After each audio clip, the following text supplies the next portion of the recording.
Startup എന്ന് പറയുന്നത് അതൊരു എക്സ്പീരിയൻസ് ആണ്.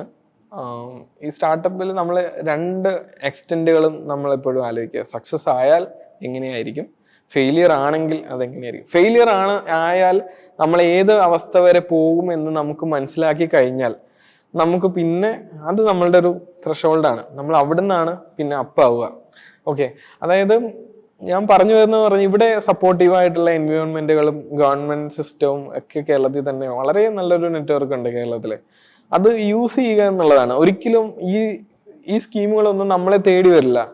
നമ്മൾ നോക്ക് ചെയ്യണം. നമ്മളാണ് മനസ്സിലാക്കേണ്ടത് നമ്മളെ പ്രൊജക്റ്റിൽ ഏതൊക്കെ സപ്പോർട്ടീവ് സിസ്റ്റം വരാം, ആരെയൊക്കെ കൊളാബറേറ്റേഴ്സ് ആയിട്ട് വരാം, ആരായിരിക്കും നമ്മളുടെ ക്ലയന്റ്, എവിടെ ഇത് സെല്ല് ചെയ്യണം, എവിടെ ഇത് ഡെവലപ്പ് ചെയ്യണം, എത്ര കോസ്റ്റ് കുറച്ച് ഇത് ഡെവലപ്പ് ചെയ്യാൻ പറ്റും, എന്നാൽ ക്വാളിറ്റി എത്ര കോംപ്രമൈസ് ചെയ്യണം, ഇതിന് എത്ര വിലയിടണം, ഇങ്ങനെയുള്ള ഒരുപാട് കാര്യങ്ങൾ പറഞ്ഞു തരാനും പഠിപ്പിക്കാനുമുള്ള ഒരുപാട് ആൾക്കാരുണ്ട്.